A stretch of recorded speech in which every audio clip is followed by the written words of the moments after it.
Gracias, Luisa, por la presentación y a Teresa y a la gente de LOES nuevamente por esta invitación. Mi idea es colaborar con ustedes en el cierre del día. Gracias por su atención. Queda una presentación más a cargo de Edwin Tamara, que espero puedan también aprovechar. Y mi objetivo era recorrer con ustedes, hacer una charla complementaria a la que tal vez hizo Enrique Ruelas hoy, relacionada con la actualidad de Latinoamérica en cuanto a temas de calidad y seguridad, buscando darle una visión integradora, donde seguramente escucharán conceptos que nuevamente se van a repetir después de las excelentes presentaciones que tuvimos el día de hoy, y que busca tratar de transmitir dentro de nuestra realidad, que a veces es un poco limitada, dar cierta esperanza y cierta insistencia a que el tema de la calidad y la seguridad es importante para nuestra región. ¿Por qué esta conferencia? Porque, bueno, si bien todavía en forma limitada, nuestra región se sigue acercando al tema de calidad y seguridad, hay mucho por hacer. Y en realidad yo quería mencionar dos eventos que generaron mi involucramiento más activo en temas de calidad y seguridad. Yo tuve la oportunidad de escuchar por primera vez a la gente en la Escuela de Salud Pública de Harvard, a Don Berwick, que daba un curso de calidad de atención médica que yo tomé hace 20 años. Pero costó algún tiempo encontrar la oportunidad donde la gente que ya está trabajando en la región, que lleva muchos años trabajando en la región, algunos de ellos están aquí presentes, como es Enrique Ruelas, Jorge Hermida, y la gente del LOES y el Centro de Gestión Hospitalaria, entre otros. Básicamente, entre todos, se surgió la oportunidad de compartir una muy buena experiencia en diciembre del 2010 en México, que relanzó la reunión de aquellos interesados por la calidad de atención en nuestra región. Carlos Kerguelen también estuvo presente en esa reunión. Y a partir de ello, tuve una conversación en la conferencia de ISCUA de Hong Kong en el 2011 con Sheila Lederman, que también me inspiró a pensar en cómo poder contribuir a que la unidad regional se siga extendiendo y tener más impacto en nuestra región. Yo siempre que vengo a Colombia muestro esta foto fatídica que los argentinos siempre tenemos presente del año 93, cuando la Argentina le ganó 5-0, Colombia le ganó 5-0 a la Argentina. Y básicamente para la Argentina fue un nuevo comienzo. Y yo siento que ese año, el 2010, fue un nuevo comienzo en lo que fue la unidad del grupo de trabajo de la calidad y la seguridad. Hace unos años escuché la presentación de Greg Meyer, que fue director y nuevamente lo es ahora del Mass General en calidad y seguridad, y él me enseñó la importancia de contar historias, como recién hizo Trina, en cuanto a lo que es la visión de la calidad y la seguridad para cada uno de nosotros. Tanto Ethel como Juan, Teresa y Rodrigo conocen esta foto, la vieron hace unos meses. La señora que está en la foto es mi suegra y está con 2 de mis hijos, que debe ser la única foto en la cual no se están peleando entre ellos. Básicamente mi suegra, fue envejeciendo y tenía cataratas. Entonces la gente que tiene cataratas, ya desde hace por lo menos 1000 años, tiene la oportunidad de operarse los ojos y recuperar la vista. Lamentablemente, cuando ella se opera, bajo mi guía, en el hospital que yo elegí para ella y con el médico que yo elegí para ella, aún siendo mi suegra, tuvo la muy mala fortuna de que durante la cirugía, en una circunstancia excepcional, perdió la vista porque se infectó la herida de la cirugía de la catarata. Una circunstancia totalmente excepcional y que además castigó a otras personas que tuvieron el mismo día en el mismo quirófano. Ella lamentablemente hoy tuvo que dejar de trabajar, perdió la vista en forma bastante avanzada, todavía se puede manejar, pero su vida cambió dramáticamente. Y hace unos años escuché a Paul Cleary, lo escuché en un meeting hace unos 5 o 6 años, que cuando su mujer lamentablemente moría por cáncer de mama, dijo esta frase, ¿no? ¿Por qué tiene que ser así? ¿Por qué el proceso de enfermarse, curarse o lamentablemente morir, no puede ser mejor en términos del cuidado que todos merecemos? Y si bien, todos somos testigos o a veces hasta victimarios de eventos de salud que pueden ser distintos, la circunstancia de pensar todo el tiempo en por qué esto debe ser distinto es la circunstancia que tenemos que tener presentes todos los días para que el sistema cambie. Y hoy tuvimos la oportunidad de escuchar excelentes expositores que tratan de contarnos cuáles pueden ser las soluciones, que no siempre pueden adaptarse perfectamente a nuestra realidad, Así que el camino es largo y tenemos que trabajar para hacerlo realidad. Simplemente entonces haciendo un repaso, digamos, este es el famoso cubo del cuidado de la cobertura universal que está promoviendo en estos días la Organización Mundial de la Salud. La calidad aparece finalmente, digamos, como un dominio muy presente, que tenemos que tener presente. Ese es el destino que hoy tiene el sistema de salud a nivel global. Está tratando de lograr la cobertura universal como factor crítico para mejorar el estado de salud, pero también reconoce que acceder a la salud no necesariamente es obtener el mejor nivel de atención. Entonces empiezan a incorporarse otros dominios que tienen que ver con la disponibilidad, con la accesibilidad, la aceptabilidad por parte de la sociedad y los pacientes y la utilización adecuada de servicios, a la cual llegamos a la calidad de atención. Entonces, si uno, hoy lo recorrieron muy bien los expositores, el tamaño del problema como hechos ya se conoce. Ha habido numerosos estudios y es excelente la revisión de Rodrigo sobre cuál es el impacto que tienen hoy los problemas relacionados con la atención médica inadecuada o de mala calidad. El impacto del problema, además de medirse en términos de frecuencia y económicos, ya fue medido por Ashish Jha hace unos años en los millones. Esto significa años de vida ajustados por discapacidad, por disabilidad. Así que el tamaño es enorme.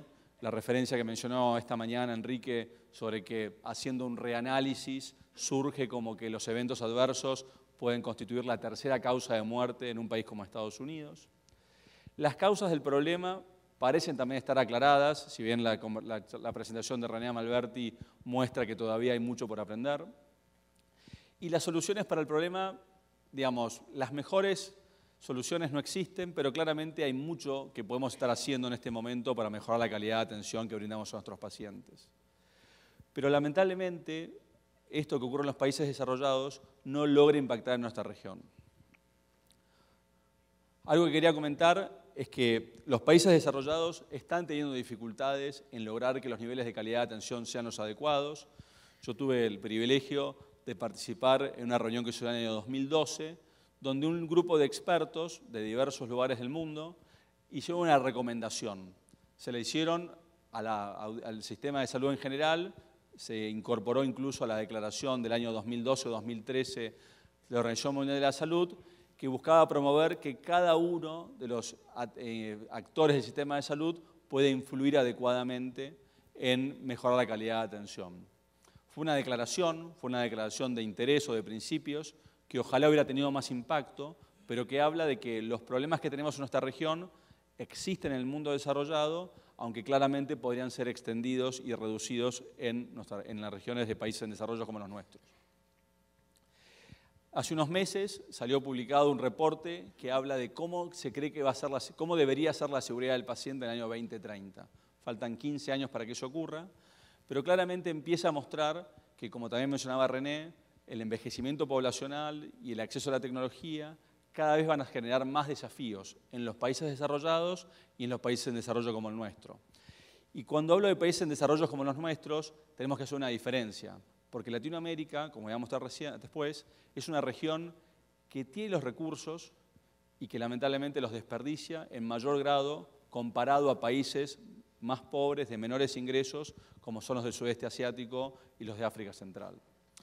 Lo que hizo este grupo en Londres en marzo de este año fue simplemente, en un resumen, mencionar que debería haber siempre una aproximación por sistemas. Los problemas de calidad no son puntuales de un profesional o de un hospital, sino de un sistema de salud.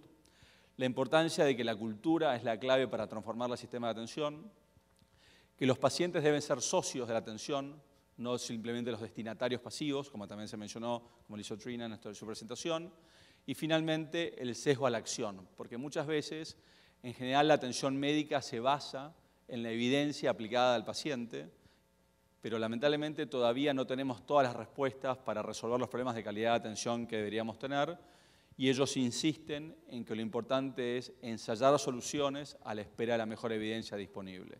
Eso puede ser peligroso. Esto lo estoy diciendo pensando en René Malberti, que mencionaba que la innovación es peligrosa y que muchas de las innovaciones no se aplican finalmente, pero bueno, lo menciono como esta preocupación por llevar las cosas a la acción. Entonces, como ya charlamos, básicamente Latinoamérica y el Caribe es una región que tiene un nivel elevado de inversión en salud comparativamente con otras regiones del mundo. El sistema de salud en general está en manos del Estado, a diferencia de otras regiones del mundo, básicamente en forma directa o a través de la seguridad social. Y después se observan niveles de crecimiento de la demanda y del gasto en salud. Pero, si bien no hay mucha información, hay altos niveles de desperdicio por la fragmentación del cuidado y de intereses desalineados. Y cuando hablo de desperdicio, hablo de esa circunstancia, poniendo en términos ecológicos, es que malgastamos recursos, utilizamos gasto en salud para construir hospitales o para contratar personal, pero brindamos cuidados ineficientes que, como mostró también muy bien Miguel Santoroglio, las circunstancias relacionadas con qué posible es reducir la utilización y con eso evitar usar recursos innecesariamente.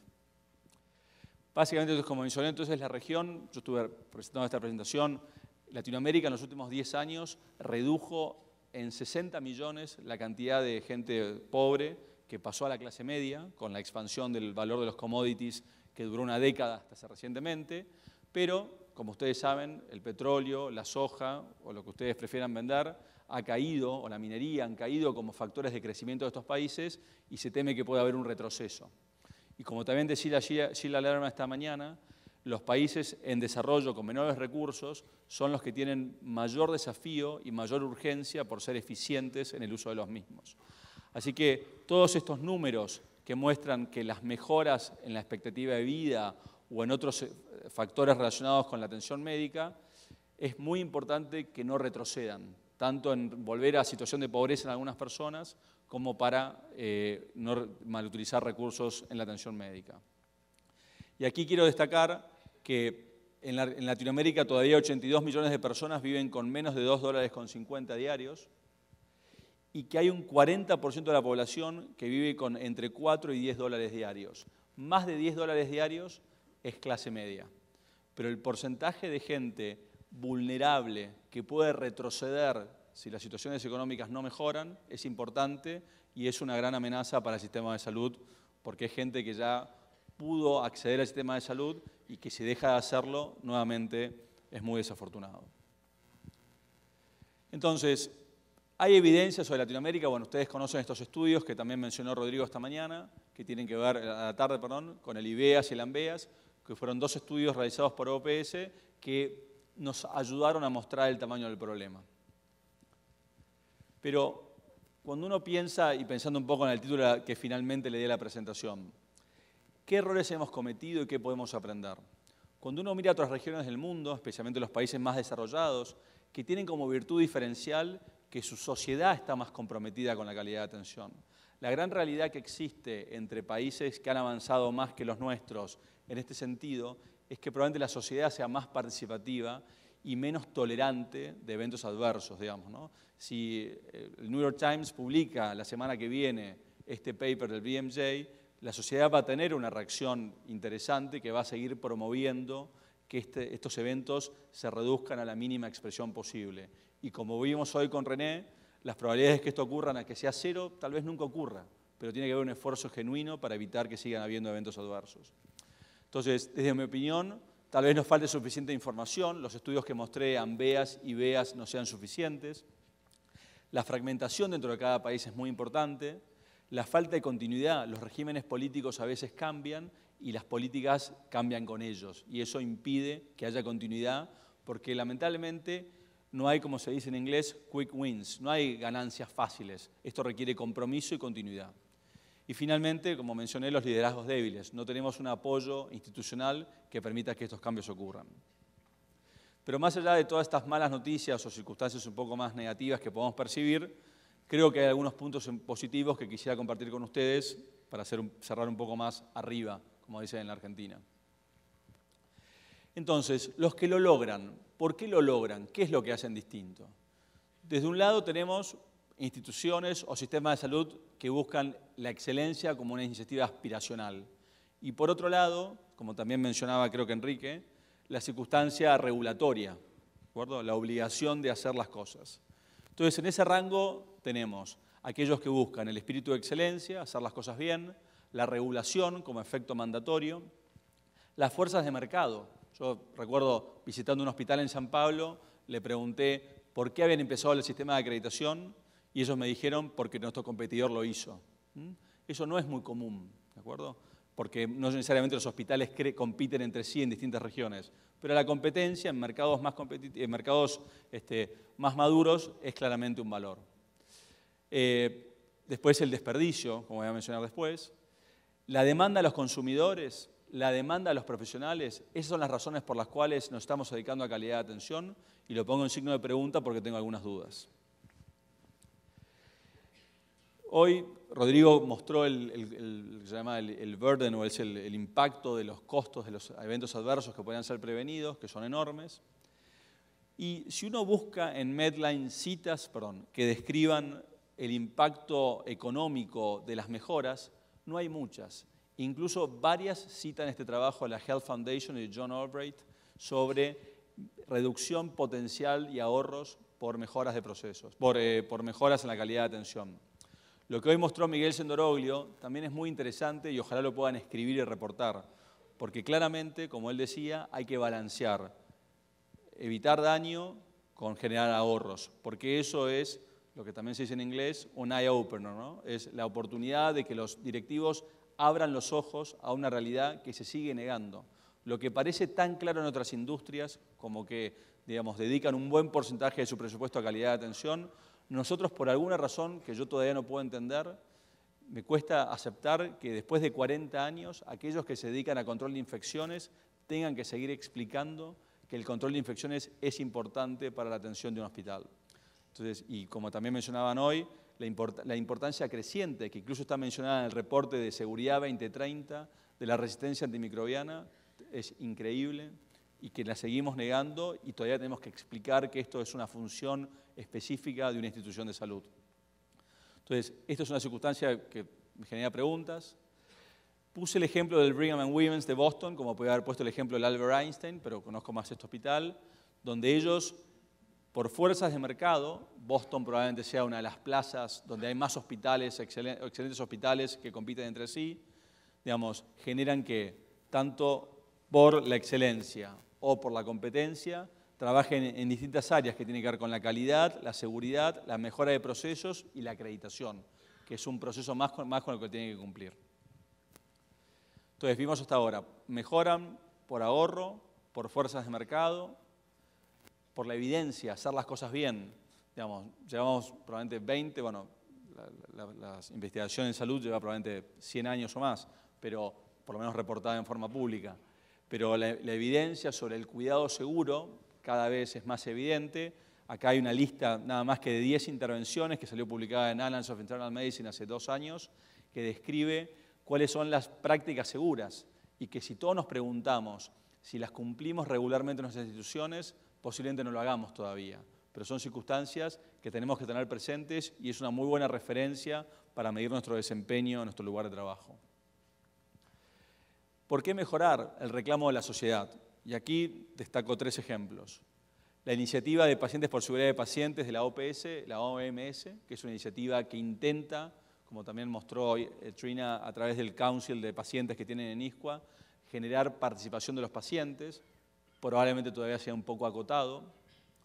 Después, organizaciones como Plaintree, que empiezan a certificar o instituciones en lo que tiene que ver con cuidados centrados en el paciente, que también es muy virtuoso.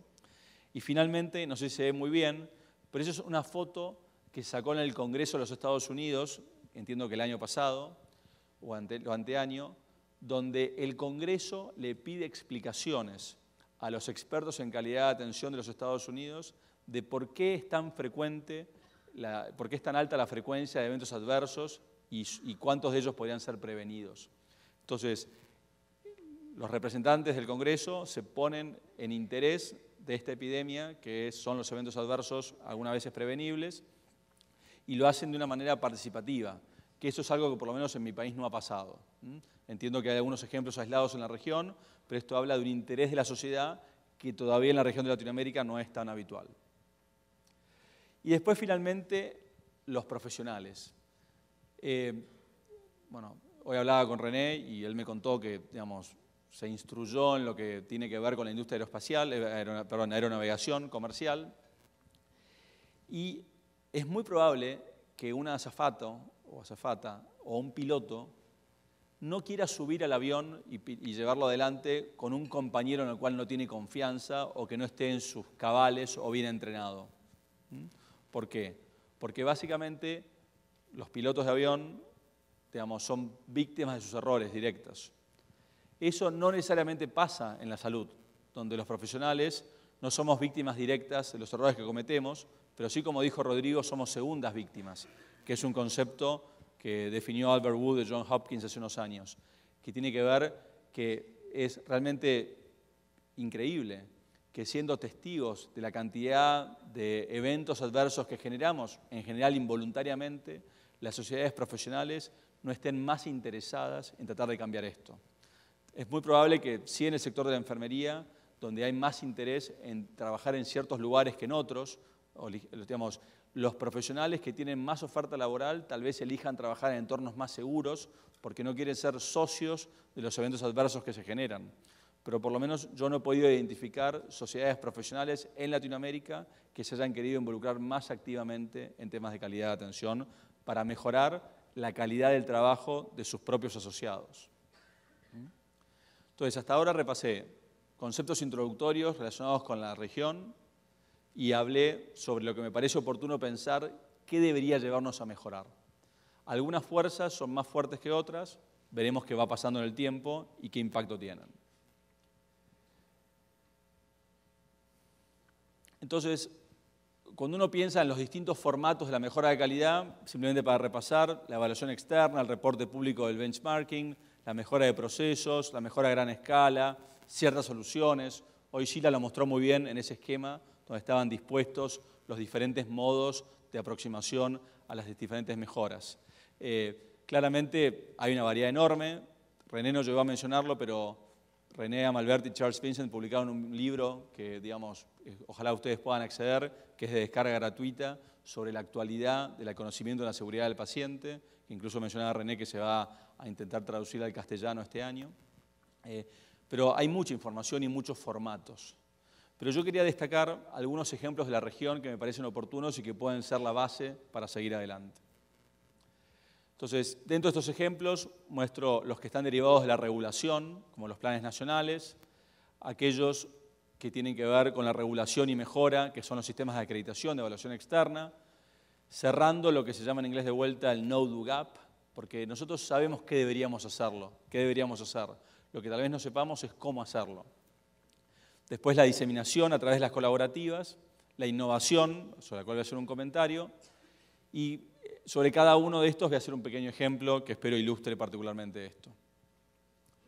Sobre los planes nacionales, yo tengo la política de, digamos, siendo invitado, nunca hablar de los países que visito porque no conocer en detalle su sistema de salud, pero lo que quería mencionar es que en el caso de México y Chile, algo de lo que fui siendo testigo, es que los planes nacionales tienen sus virtudes, sus limitaciones, pero en este caso, y por eso puse los logos, incluso el de Sí Calidad me quedó al revés, estoy viendo ahora, el de la Cruzada Nacional por la Calidad que dirigió Enrique me quedó de costado.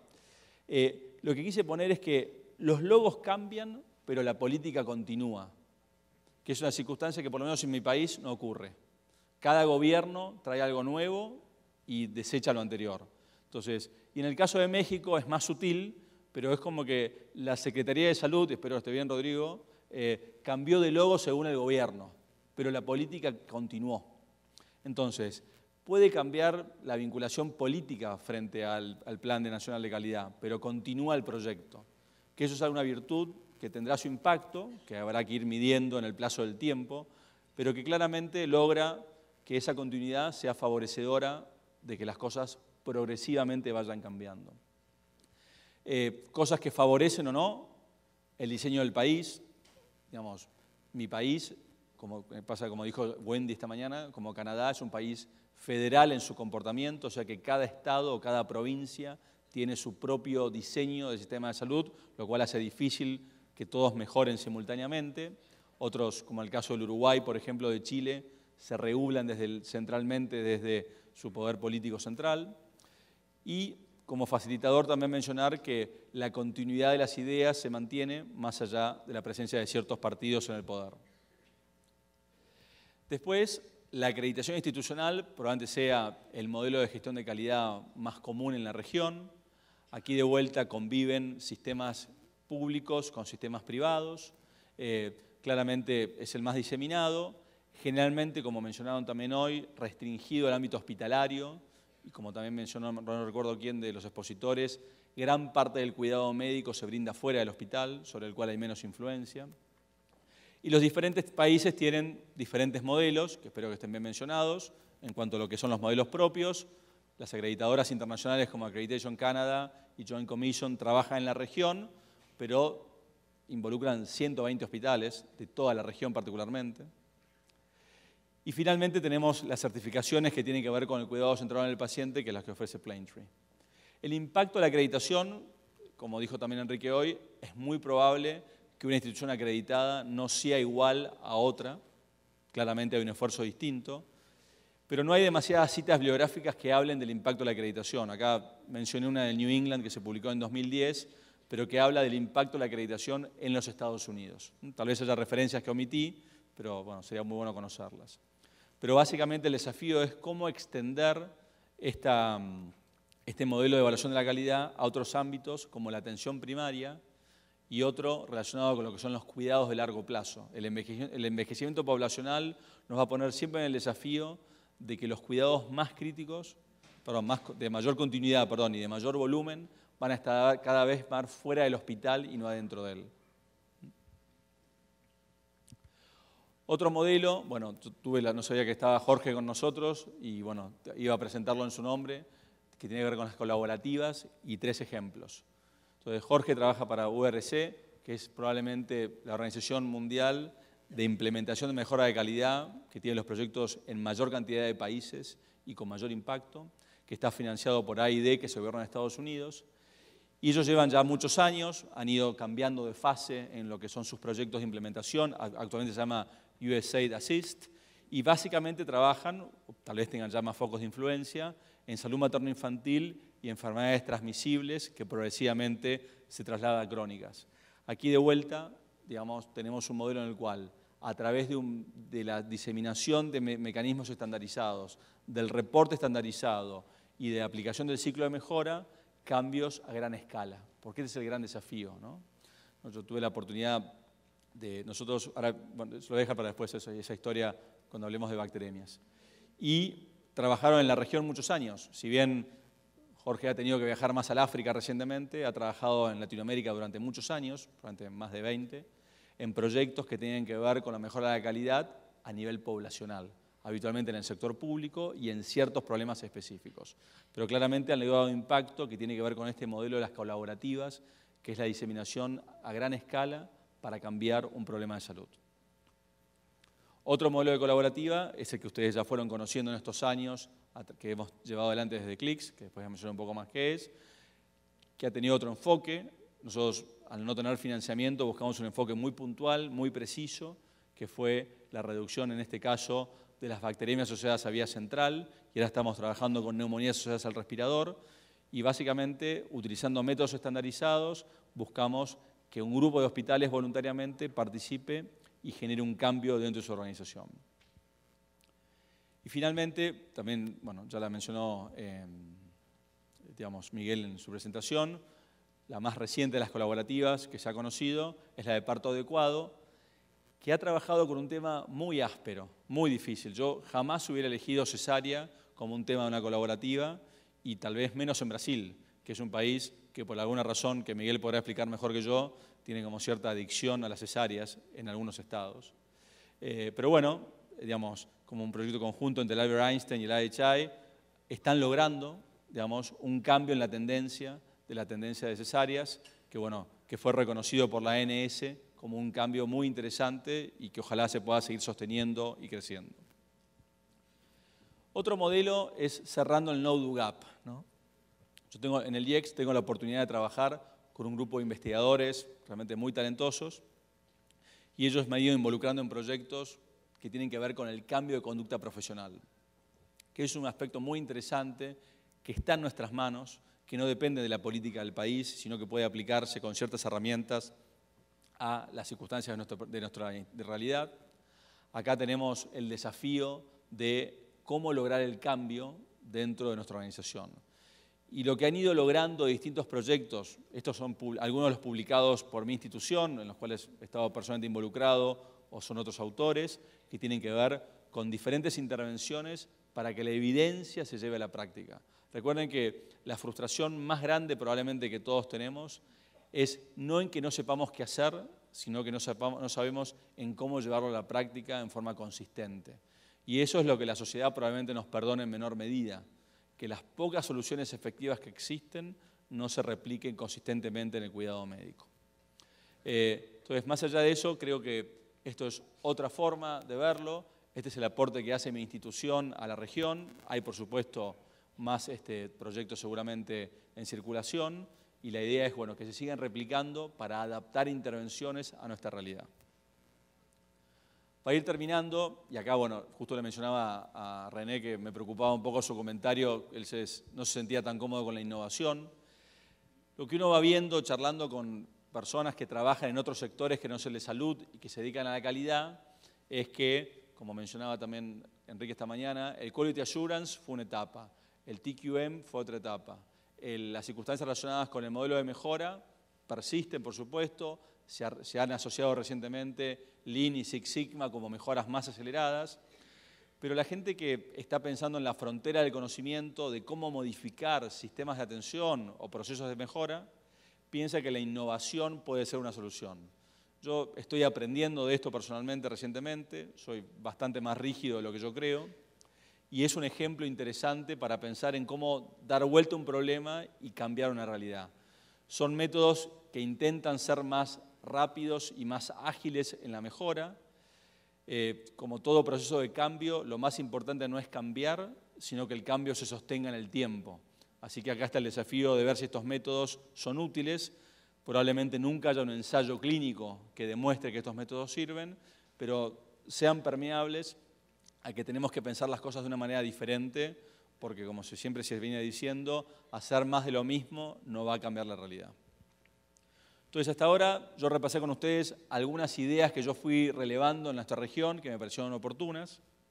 Y para ir terminando, mencionar que generalmente todos estos modelos trabajan en problemas de alto impacto, que como siempre requieren grandes dosis de liderazgo y compromiso. Claramente tenemos que ir logrando que el suelo sea el que permita que esa semilla que queremos plantar dé su fruto, si no es muy difícil. Tener datos es vital, tanto la presentación de Sheila como la de Miguel tuvieron una gran cantidad de datos que hablan de la importancia de medir y mostrar resultados. Cuando se puede, utilizan intervenciones basadas en la evidencia, buscan estar centrados en el paciente para que perduren y finalmente comparten los hallazgos. Es una pena y nos cuesta, yo tengo la oportunidad de trabajar en la revista de ISCUA como editor regional y los invito siempre a presentar sus hallazgos, su trabajo de investigación para que pueda ser conocido, porque lamentablemente en la computadora de uno no le sirve a nadie. El punto es cómo podemos aprender entre todos en esta comunidad de mejora y generar así, crecimiento. Esto ya lo fue mencionado por René y por Sheila, pero tanto las lagunas de conocimiento que tenemos hoy tienen que ver con la seguridad fuera del hospital, la atención primaria, los cuidados domiciliarios y los cuidados de largo plazo, cómo medir mejor, cómo evaluar mejor proyectos, hacer foco en países en desarrollo, pensar en el costo-beneficio de las intervenciones, eso es un tema importante porque tenemos que ser muy eficientes en el uso de recursos, pensar en otras tecnologías como la tecnología móvil que nos ayuden a tomar estas decisiones, cómo diseminar las soluciones y finalmente el impacto de los proyectos. Todos somos socios del éxito y cuando encontramos la oportunidad de mostrar un éxito es algo que genera adhesión e interés. Así que es muy importante que podamos contar buenas noticias. Perdón. Ahí está. Este es Greg Meyer, que fue una persona que me inspiró enormemente. No sé si ustedes, que alguno me ha escuchado más de una vez, siempre lo presento en mis charlas. La verdad que es una persona extraordinaria. Les recomiendo su libro, que está basado en una conferencia. En realidad es un capítulo de ese libro nada más, que escribió Paul Batalden, que es digamos, de Dartmouth y uno de los inspiradores de la mejora en salud en sus inicios, pero básicamente describe algunos elementos que tienen que ver con la persistencia, el liderazgo, la transparencia, que son los factores claves que hacen que los proyectos puedan salir adelante. Pero recuerden siempre que por más talentoso que ustedes sean, lo vital es encontrar el lugar donde las cosas se puedan llevar a cabo. Él tiene esta frase, insiste con la frase de lo importante es el suelo y no la semilla. O sea que ojalá ustedes puedan trabajar en suelos fértiles que les permita que los cambios ocurran. ¿Qué pasará? Bueno, llegará el momento que las cosas cambien, las cosas llevan su tiempo. Yo siempre digo que espero estar vivo para ver que las cosas se transformen. Ojalá sea así. Aquellos que han vivido más tiempo trabajando en esto también tienen la misma expectativa porque han dedicado mucho esfuerzo para que esto ocurra. Mi esperanza es la sociedad. No estoy muy seguro de que ni la sociedad profesional ni que el Estado necesariamente transformen la realidad. Creo que la sociedad cada vez más participativa y más madura en nuestra región, que el desarrollo económico trae madurez social y eventualmente el tiempo ayudará en esto, a que claramente, digamos, empiece a haber un cambio en no juzgar al sistema de salud por los eventos adversos, sino colaborar con él para que haya cambios. Hace poco aprendí esta definición de los millennials, ¿no? La gente que es más joven, por lo menos que yo, que está en sus 30, que claramente empieza a tener otros valores que son distintos, ojalá mejores que los nuestros, que tienen que ver con su trascendencia y con su compromiso emocional, y tal vez sea parte del cambio, esta circunstancia que nos va ocurriendo a todos de adaptación a nuevas realidades, y ojalá su involucramiento permita que esto ocurra, ¿no? Pero la pregunta es, ¿cuánto más habrá que esperar, ¿no? O ¿cuánta más gente tendrá que morir por eventos adversos prevenibles que ojalá no hubieran ocurrido, ¿no? Así que esa será un poco nuestra tolerancia, nuestra paciencia. Dos invitaciones. Como ustedes ya conocen, CLICS, como definió hoy muy bien Teresa, somos un grupo de Quijotes, en el sentido inspirados por Enrique en su momento, para tratar de llevar adelante una comunidad de trabajo en la región que persiste, que nos ha costado mucho darle forma y continuidad. Trabajamos en las campañas como un evento de anclaje. Todo esto se inició en esa reunión de interesados por la calidad en México en diciembre del 2010. Hay representantes de distintos países, tanto a nivel personal como institucional. La idea es tratar de tener una identidad, digamos, se llame CLICS o como se llame, lo importante es que aquellos que trabajamos en calidad en salud en Latinoamérica sepamos que hay una red de gente con la que podemos colaborar y tratar y que tenemos una identidad más allá del nombre que tenga y del formato que tenga. Por ahora estamos en esta etapa trabajando en construir relaciones en Iberoamérica. Puse Iberoamérica porque bueno, estamos muy relacionados también con gente en España de la Fundación Donavidian que nos han colaborado activamente en esto. Básicamente trabajamos en las campañas de adiós neumonías y adiós bacteremias. Mañana a la 1:30, espero no generar competencia desleal con las otras sesiones, tendremos una sesión donde explicaremos un poco sobre lo que irá ocurriendo. Y bueno, y generar networking y actividades de relacionamiento y madurar. Ojalá encontremos la forma, ya lo hemos discutido mucho con los líderes regionales, digamos, en cómo madurar más efectivamente, pero bueno, este evento forma parte de ese camino. Así que bueno, esperemos vernos mañana para contaros un poco más sobre CLICS. Y la otra invitación es ISCUA. Digamos, yo tengo la oportunidad de integrar ISCUA desde el año 2006 aproximadamente. Digamos, ha sido para mí una ventana al mundo. Por ahí una persona muy curiosa, tratando de entender qué está ocurriendo en el mundo como contexto. Hace más de 30 años que están trabajando como conectores de voluntades a nivel global. Digamos, el mundo es chico de alguna forma, pero también es bastante grande en su diversidad, así que se aprende mucho de otras realidades y otros contextos, así que ha sido muy interesante. Claramente reúne la mayor cantidad y variedad de expertos a nivel mundial, porque uno puede hablar con gente de cualquier continente y cualquier realidad, y la gente siempre es muy dispuesta, muy abierta. ¿Cómo participar? Bueno, como mencioné recién, si ustedes han trabajado en proyectos de investigación que quieran comunicar, y pasen por el proceso de selección, se pueden publicar en su revista, que ya también tiene unos cuantos años. El Fellowship, que es esta iniciativa de contacto con el mundo de la calidad, en contacto con, digamos, expertos de todo el mundo y de una forma bastante global. La convención anual que hacen todos los años para generar este contacto entre los diferentes referentes del mundo. Este encuentro regional, que ojalá se repita en el futuro, es el primero que se hace en Latinoamérica, desde ISCUA particularmente, en colaboración con ISCUA. Y finalmente, tratar de integrarnos en aquellos interesados en esta comunidad latinoamericana con el contacto con la sociedad global que es esta, ISCUA. Y ahora creo que termino, bueno, entonces, para ir terminando, ¿cómo medir y comunicar el tamaño del problema? Es la pregunta que uno se hace. ¿Cómo hacer para convencer? Digamos, yo ya he tenido algunas experiencias bastante negativas con la prensa, así que la prensa no es el camino necesariamente, pero cómo encontrar la forma de comunicar adecuadamente que el problema existe y que es importante para la sociedad. ¿Cómo generar interés en que se investigue en las preguntas sin respuesta? Les aseguro, como yo el tiempo que trato de dedicar a la investigación, mucho de ellos se dedica a pensar ideas, que algunas veces se tienen, pero conseguir financiamiento para investigación en calidad de atención es muy difícil. Realmente, por las razones que fuese, pero realmente cuesta mucho ser financiado y lograr que estas preguntas puedan ser contestadas.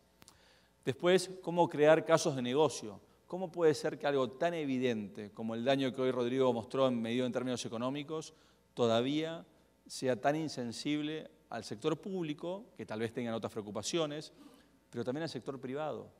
En mi país, hablar de calidad de atención del sector privado es algo totalmente desmerecido y que es inentendible que algo tan claro no pueda ser comprendido. Pero el problema no es del sector privado. El problema es que uno de alguna manera no comunica bien el mensaje y no muestra las cosas de una manera tan pristina como nosotros pensamos que es. Y bueno, ¿y cómo extender la difusión de soluciones? Simplemente, digamos, a través de la colaboración con Clix, nosotros desde Buenos Aires, digamos, tratamos también de hacer nuestro aporte a través de una comunidad virtual que sirve básicamente de relacionamiento. Hacemos un evento anual al cual han asistido algunos de ustedes, que es un evento bastante más modesto que este excelente evento que ustedes llevan adelante, pero que tiene el objetivo de seguir generando que las comunidades de trabajo a lo largo de la región sigan creciendo y puedan llevar más impacto a la sociedad. Entonces, en resumen, la sociedad necesita cada vez de mayor eficiencia en el uso de recursos para combatir su mayor mal, que es la inequidad. Bueno, 5 minutos bastante bien. Me están mandando carteles. La inequidad, que no mencioné como un aspecto importante, cuando hablaba de la salud en Latinoamérica, la inequidad es el factor más crítico por el volumen de pobreza que tiene nuestra sociedad. La calidad y en particular la seguridad del paciente son sin duda prioridad para nosotros, los creyentes, pero no necesariamente para el resto de la sociedad o los decisores, y es algo en lo que tenemos que trabajar. Existen cada vez un mayor número de modelos de uso regional que pueden ser de utilidad para cerrar esta brecha, que ojalá ocurra, y pueden ayudar entonces, entre otras cosas, un diagnóstico más claro de la situación, que parece pérdida de tiempo, pero tal vez encuentre circunstancias particulares de las que debemos atender. El reporte público, el tema de la transparencia de los datos, generaría mucho interés en la sociedad para tomar mejores decisiones informadas. La regulación para promover la evaluación externa, del modelo que fuese. Trabajar en transformar la cultura institucional para que la mejora se lleve adelante. Sin una cultura receptiva esto es imposible. Y tratar de utilizar cuando existan las mejores herramientas basadas en la evidencia para ser implementadas. Pero está en nosotros hacer este cambio. Nosotros tenemos que seguir encontrando la forma de que esto ocurra y como vieron durante el día de hoy, no hay soluciones fáciles ni atajos. Entonces, Goethe decía que el conocimiento no es suficiente, debemos usarlo, y querernos no es suficiente, debemos hacer. Y Kennedy, que nunca visitó la Argentina, dice que la marea que crece eleva todos los botes. Él hablaba de lo que era que la marea nivela hacia arriba y que todos se encuentran a la misma altura de interés por el cambio que puede haber. Eso va ocurriendo en nuestra región, es una marea más lenta que la que Kennedy promovía, pero claramente las cosas están cambiando. Claramente se percibe una circunstancia diferente en la región, hay más interés, el desarrollo económico de los últimos años ha traído más acceso y más interés por la calidad de atención, pero bueno, entre todos tenemos que encontrar la forma de que esto ocurra. Así que gracias por su atención y gracias por compartir el día con nosotros.